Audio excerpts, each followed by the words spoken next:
I don't know what else to tell you guys. I'm sitting here, it's 11:20, and typically my reviews go about 40 minutes. I'm keeping this a minimum. There's nothing else for me to say here, man.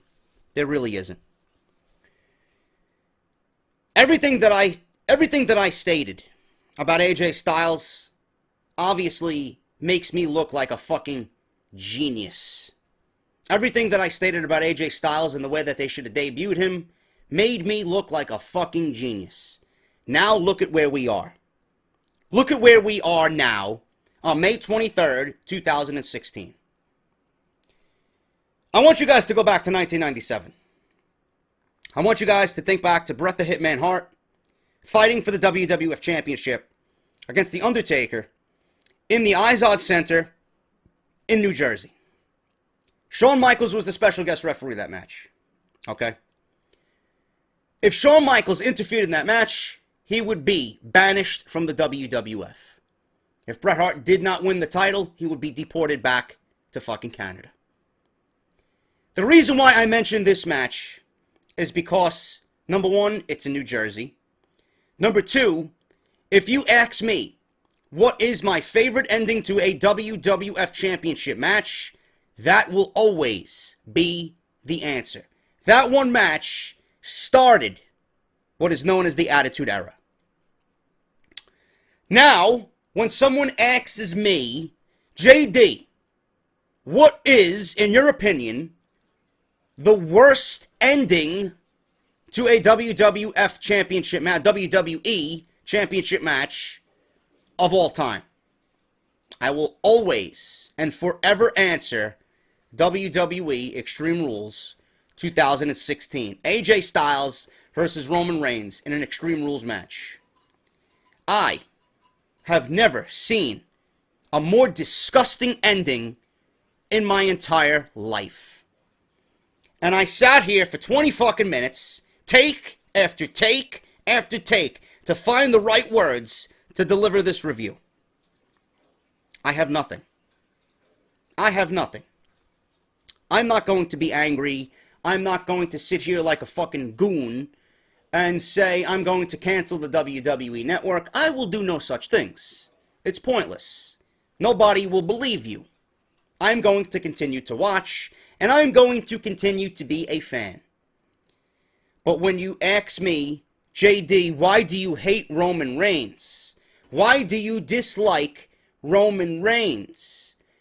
Anytime anybody asks me that question, your answer will be, from me, WWE Extreme Rules 2016. I am not even going to bitch and moan and complain and fucking cry and come on here and be an IWC mark. I am not going to do such things.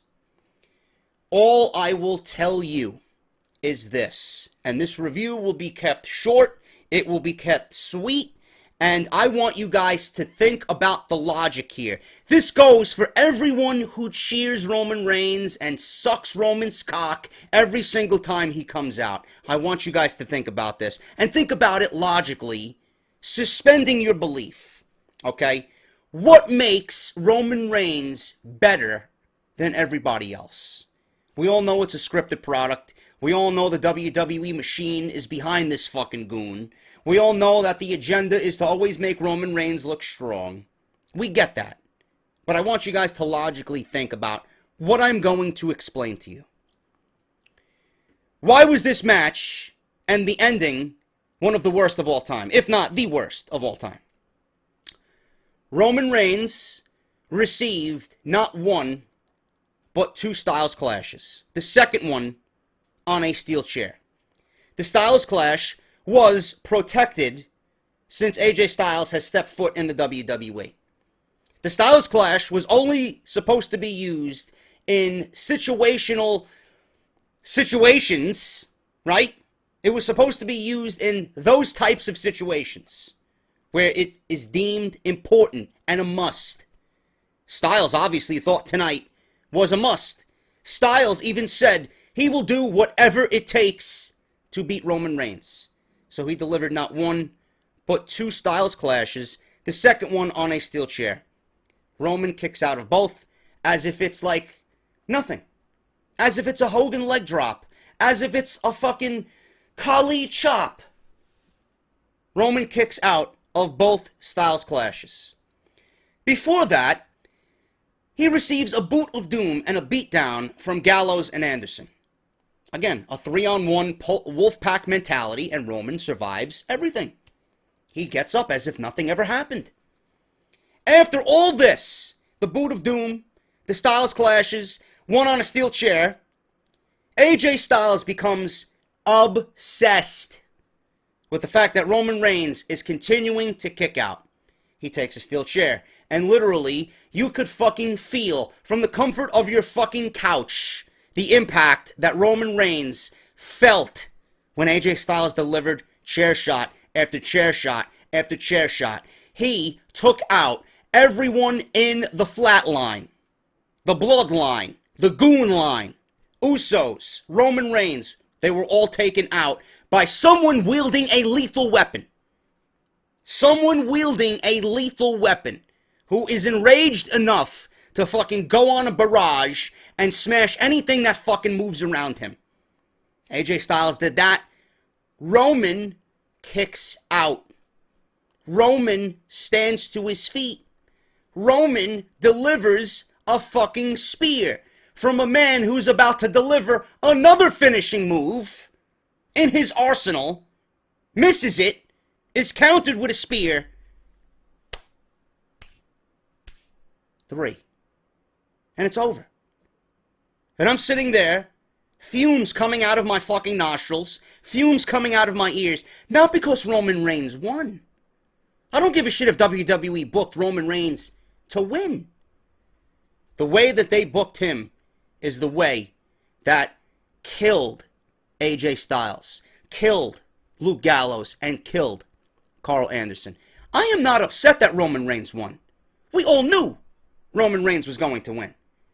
The fact that Roman Reigns won the way that he did, that's what pisses me off.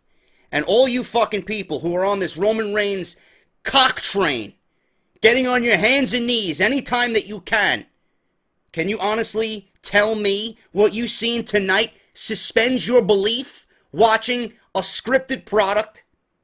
Give me a fucking break. Give me a fucking break.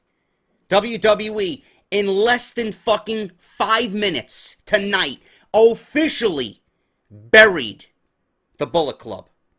Buried. You talk about a buried alive match? The stipulation to this match should have been buried alive. They buried the Bullet Club alive tonight at the Prudential Center in New Jersey. We just didn't see the fucking grave being poured on. Dirt after dirt after dirt. Scoop after scoop after scoop. That's all we didn't see. We didn't have the visual of them being buried. But what we seen tonight, after everything Roman received and still stood up and still speared and still won, it was a literal burial without the visual of a fucking grave. Why do I hate Roman Reigns? And why do I dislike him as the WWE Champion? You will get the answer of WWE Extreme Rules 2016.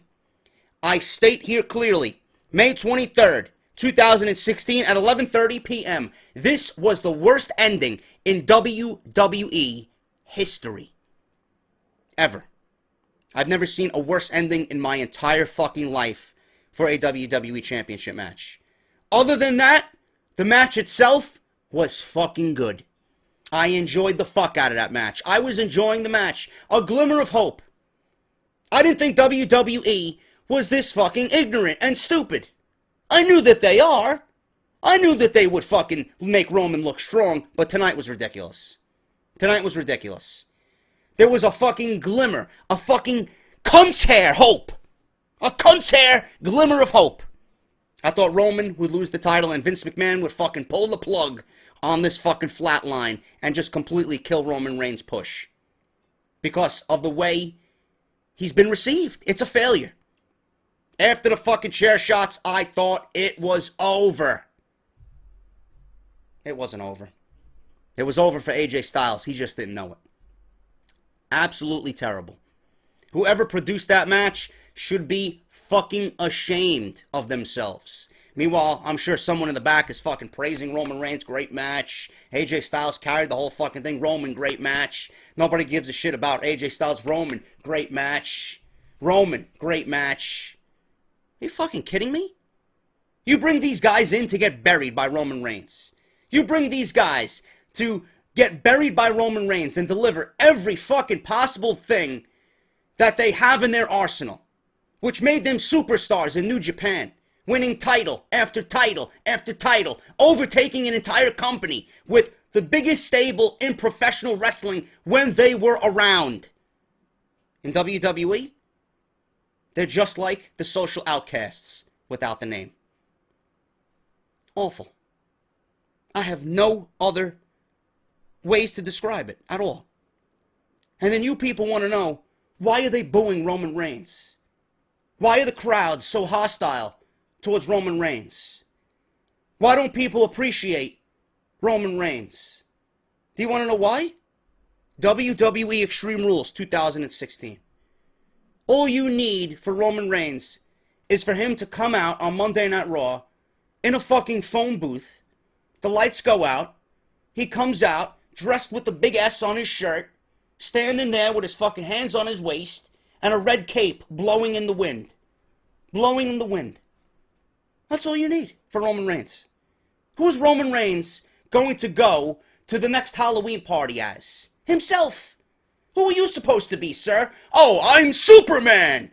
I thought Superman wore a red cape. No, Superman's the WWE champion. I got Vince McMahon hanging from my ballsack. What am I supposed to tell you people? I'm only here to deliver truth. I'm only here to deliver the facts. Why do people hate Roman Reigns? All you have to do is reference this very ending on this very night in this WWE Championship match. There's your answer. There's your answer. I'm not upset that Roman Reigns won. I am upset as for the way they booked him. And yes, Seth Rollins returned. Seth Rollins returned. What does this mean? We're not getting the Shield. We're not getting the Bullet Club. We're not getting the Balor Club. I have no idea where Finn Balor fits into this. WWE, every opportunity that they had, they fucked it up. And they went the most boring, generic, stale route that they could possibly go. Again, even in 2016, in this new era, they failed to take risks. Instead of getting the Shield back together and giving us an angle with guys who we actually want to see, you kill the guys that we want to see. You bring back the one guy that we missed for 6 months, and now you're putting him against the guy that everyone fucking hates. What are you going to do? You're going to feed Seth Rollins to Roman Reigns now? How can we believe Seth Rollins can beat Roman Reigns when the fucking guy kicks out of 2 stylist clashes, one on a steel chair? A move that would level anybody in the wrestling industry. But Seth Rollins is going to somehow magically come out and save the day. The Bullet Club is buried. Anderson, Styles, and Gallows probably crying a river of tears as soon as they sign that WWE contract, as soon as they sign that dotted line. Little did they know that they were being fed to Roman Reigns. Probably wasn't in the fine print. They must have missed it somewhere. Yeah, you're signing your life away and your career away at the expense of Roman Reigns. Done. I'm not upset that Roman Reigns won. I will always be upset at the way Roman Reigns wins. That's what I'm upset with. Why do we hate Roman Reigns? WWE Extreme Rules 2016. The absolute worst ending to a fucking great match I have ever seen. The match itself was fucking great. I was enjoying the fuck out of it. WWE killed all that in fucking 3 seconds. 3 seconds. I don't know what else to tell you people. That's the truth. Those are the facts. Get over it. If you don't like it, take that. Seriously. Extreme Rules 2016, we got the pre-show. Dolph Ziggler versus Baron Corbin. I will say this. Mauro Ranallo, and I will say this every time I hear this man's angelic voice. If this guy's not on Monday Night Raw ASAP, you are making a grave mistake. No pun intended to Corey Graves. Corey Graves and Mauro Ranallo need to be on Monday Night Raw. Michael Cole, JBL, and Byron Saxton have them fucking be a limousine driver for the fucking WWE superstars. These guys are awful. Get them off my fucking TV. Mauro Ranallo made this match, which lasted 8 minutes, seem like it was the biggest fucking match on the fucking card. Dolph Ziggler versus Baron Corbin was that good because of Mauro Ranallo. It was a decent match. I enjoyed it. Mauro Ranallo took it from okay to like, oh my god, I have to fucking see this match. He is amazing at what he does. Baron Corbin got the win tonight. End of days. The only finisher I've seen tonight that someone did not kick out of. Good job, WWE. Baron Corbin wins on the pre-show. What does it mean? I don't know. I could take a shit, and it seems more important than what Dolph Ziggler and Baron Corbin are doing. But needless to say, Baron Corbin got a win, which is good for him, because he needs one, and he needs to continue momentum. That was on the pre-show. Not bad at all. Carl Anderson and Luke Gallows versus the Usos, they started the pay-per-view. Only went 8 minutes, and it was an enjoyable match. And they started off the pay-per-view the right way. Anderson, Gallows, they beat the Usos with the Magic Killer. Oh, I forgot to say, did Roman Reigns take a Magic Killer and a Boot of Doom in that match? Now that I'm seeing the fucking results here, and I see Magic Killer to Jimmy, did he receive a Magic Killer and a Boot of Doom? Making it even worse than what I originally stated.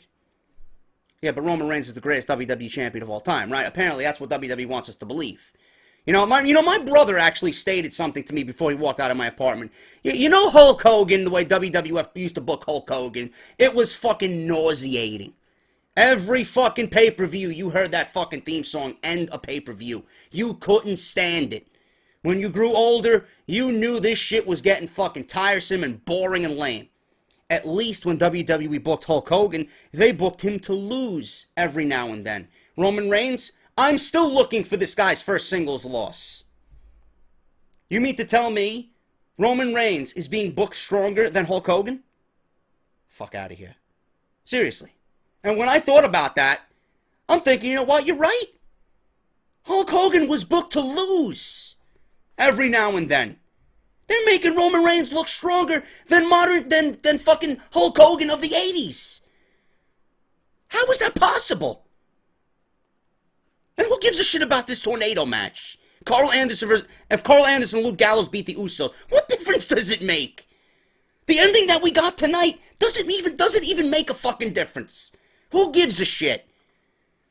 They started the pay-per-view off the right way, and boom. Whatever they did in the beginning of the show meant nothing. Magic Killer to Jimmy at 8 minutes and 32 seconds. U.S. title, Rusev versus Kalisto. Oh, great job, WWE. You took the title off Kalisto, finally, and you gave it to somebody who is going to keep it warm for John Cena. You do know Memorial Day is not this Monday, not tomorrow, the following Monday. Right? Memorial Day weekend's coming up. John Cena's supposed to be back on Memorial Day. Mr. Troops. You think Rusev is going to hold the title past Memorial Day? You got to be out of your fucking mind.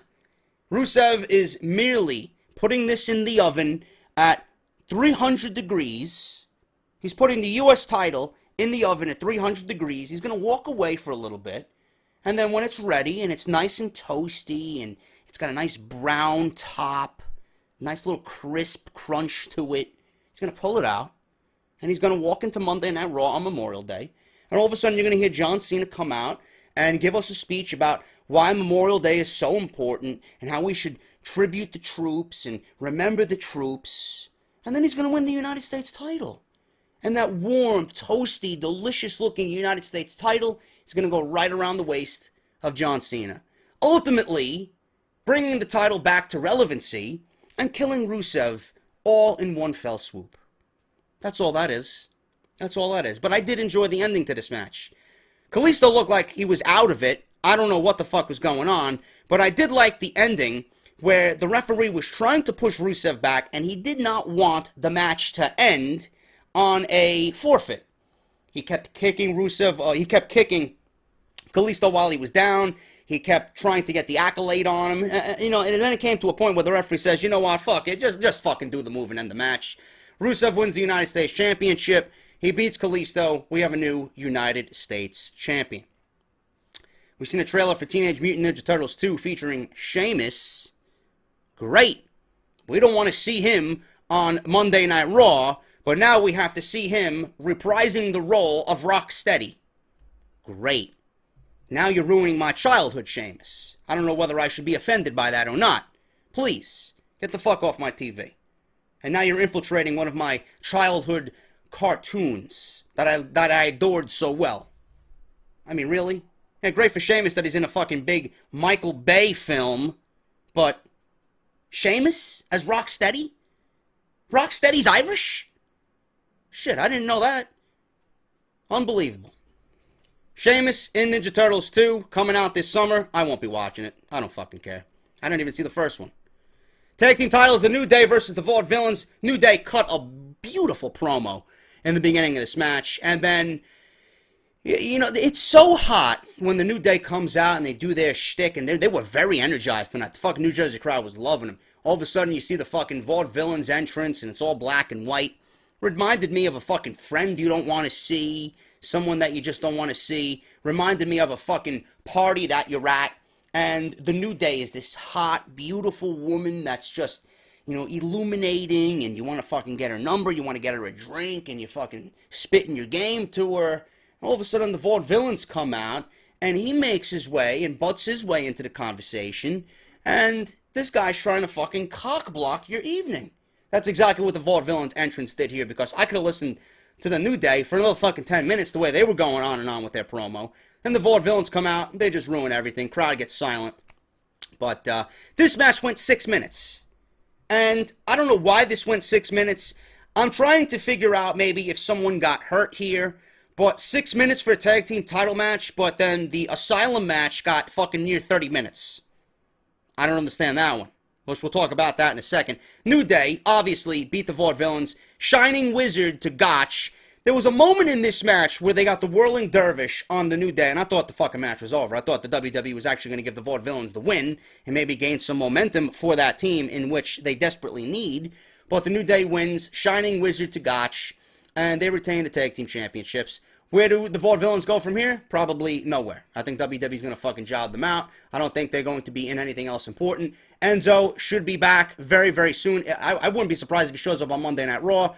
Apparently, Cass in the pre-show was going 2-on-1 with the Dudleys. I think Enzo and Cass are going to finish their feud with the Dudleys, and then they're going to be thrusted back into the tag team title picture and challenge the New Day at SummerSlam like we all expect. So look forward to that. But the New Day retains. They beat the Vaudevillains with the Shining Wizard at 6 minutes and 13 seconds. Intercontinental Championship match. This match, all I will say is this. Nothing I say here will do this match justice. All four of these guys. This is the best decision WWE has made all year. The Miz and Cesaro have been very, very good on television. You add Sami Zayn and Kevin Owens to this, it makes the match very, very good to fucking unbelievable. This match was fucking great. One of the best matches in 2016. I know there was some goons on Twitter saying that it was the match of the year. I'm not sure if you remember, but there's two individuals by the last names of Nakamura and Sami Zayn at NXT TakeOver Dallas.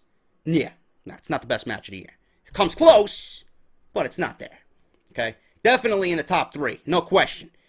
The other match that definitely is in the top three, you got this one, you got Zayn and Nakamura, and then you got Zayn and Styles on the LA Monday Night Raw about a month ago. So that was, you know, definitely up there as well.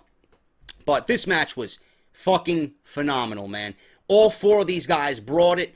It really, really impressed me how The Miz handles himself with these guys. All four of these guys just work so brilliantly together. And this is the one positive out of all this show. These guys work beautifully together.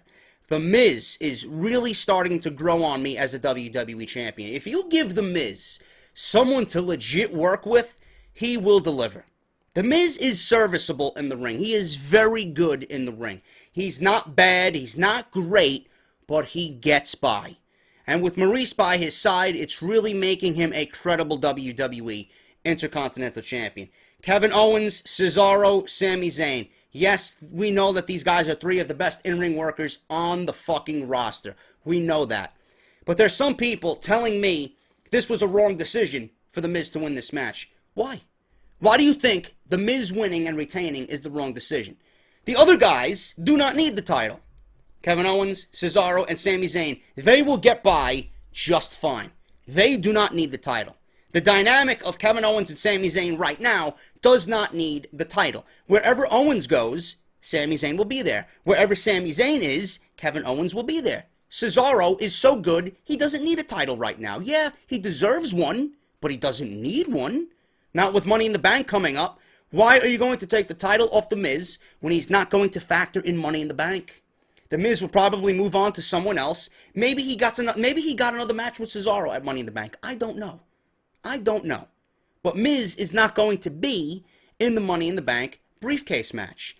I can picture Owens and Sami Zayn and Cesaro being in that match. That's why you don't take the title off The Miz. He's not going to factor in that particular match. You don't want to take the title off The Miz because he needs it more than anybody. It makes him and his stock greater. Owens, Zayn, and Cesaro, their stock is already high without a title. So why would you take the title off The Miz? It makes no sense logically. But at the end of this match, this crowd was unglued. Everything from fucking Fight Forever, this is awesome. They were doing the yes chant. Unbelievable match. Clearly the match of the night. And it's seen Miz pin Cesaro after a haluva kick from Sami Zayn. Everybody played their role beautifully. And it was just something that you guys, fuck the rest of the show. Fuck the rest of the show. If there's one thing on this show I want you guys to go back and watch, it is that match. Without question, one of the best matches WWE has put on in the first half of 2016. Wasn't better than Nakamura and Zayn. It wasn't better than Styles. Actually, it was better than Styles and Zayn on Monday Night Raw. This is definitely the second best match of 2016. Kudos to all four men. And the right man wins here. Miz retains after pinning Cesaro. After Sami Zayn does all the work with a haluva kick. 18 minutes and 20 seconds. Miz is still your Intercontinental Champion, man. Every spot had you on the edge of your seat. And it took that one instance where the Miz shows you why he is a sly, weaselly champion. And that's fucking awesome, man. Kudos to all four guys. Fucking unbelievable match for the IC title. All four guys instantly raised the stock of the Intercontinental Championship after this feud was over. Easily. The IC title looks more important. All four guys look just as important. And that is commendable, man. That's all we can ask. Dean Ambrose versus Chris Jericho in one of the laziest, most awful steel cage matches I have ever seen. This match went 26 minutes and 23 seconds. And I swear to God, I had goons coming to me, "Oh, JD, this was a good match, man." What the fuck are you watching? Are you watching TNA? I mean, what are you looking at? I mean, are we watching the same network? 26 minutes. 26 minutes. I'm not even going to describe this match to you. After the IC title match and the way the crowd reacted to all four guys in that Fatal 4-Way, the show absolutely took a nosedive into the Atlantic Ocean. Seriously. Ever since that match concluded, the pay-per-view took a fucking nosedive right into the Atlantic Ocean, and nobody recovered. Not until the WWE Championship match. Anyway. 26 minutes. 26 minutes and 23 seconds to be exact. 23 minutes, or 26 minutes of this match was a build-up to a thumbtack spot, which was the highlight of the match. Other than that, everything before that was a complete waste of everybody's time. Nobody gave a shit. This was an embarrassment, and the way Michael Cole, JBL, and Byron Saxton reacted, they were laughing, they were smiling, they were giggling, they were cracking jokes. This wasn't an important match. This was a fucking joke. It was a circus.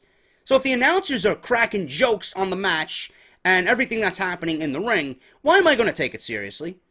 If the crowd looks like they're fucking in a comatose state, silent for 26 minutes until a thumbtack spot, which I commend Jericho for completely, because he was fucking bloodied on his arm, and that's gotta fucking hurt. He must be receiving a nice fucking paycheck from WWE for doing that spot. And then dirty deeds on the remnants, or whatever was left of the thumbtacks. So we had a match that went 26 minutes, and 25 minutes of it was only a build-up to this one spot.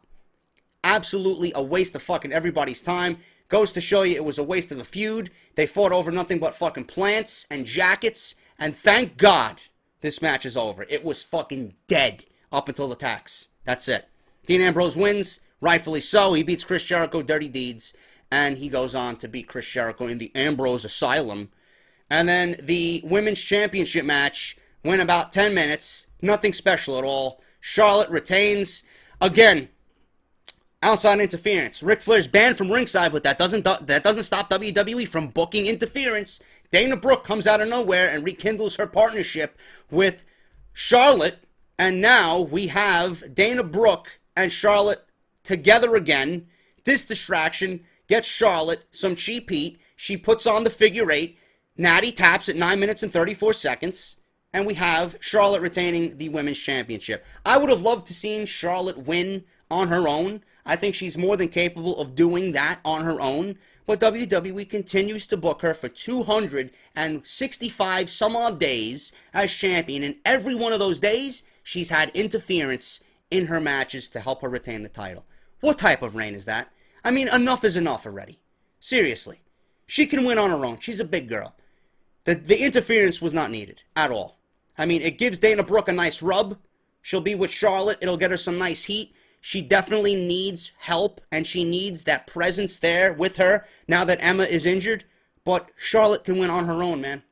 Charlotte can win on her own. This feud with Natty looks to be over. Now we can move on to something else. Hopefully WWE hits the reset button on all these feuds going into Money in the Bank. Charlotte retains with the figure eight at 9 minutes and 34 seconds. Extreme Rules. Was it a show that could not be missed? Of course not. We got the debut, or not the debut, we got the return of Seth Rollins. Obviously, that was an exciting moment. We will definitely find out what the man has to say on Monday Night Raw. He received a fucking hero's welcome, pedigreed Roman Reigns. Obviously, this is the way WWE is going. Rollins versus Reigns. They couldn't wait. It'll probably last all the way up until SummerSlam. The Club versus the Shield obviously is not going to happen, so I don't know what's going to happen with that. I don't know where Finn Balor is going to fit into this. Maybe he doesn't make the main roster at all in 2016. I have no fucking idea. I think that door is quickly closing on Balor making his debut. But other than that, we had the Rollins return, which was great. We had one of the worst endings, if not the worst ending to a WWE Championship match of all time. We had an IC title match, Fatal 4-Way, that was fucking brilliant. And a decent show up until that Fatal 4-Way. The show started to stumble a little bit with the Ambrose Asylum, which was fucking boring. And then the women's title match, which really didn't do anything for anybody because we've seen it so many fucking times. And then the crowd came alive for the WWE Championship match, but the ending was just so fucking terrible that I'm sure everybody's fuming over the ending of that match. So we'll see what happens on Monday Night Raw. Until then, guys, I'm JD. Thank you so much for watching the review. Nothing special outside of the Fatal 4-Way and Seth Rollins returning. If you love Roman Reigns, you loved it. If you hate Roman Reigns, it was probably the worst fucking ending you've ever seen in your entire life.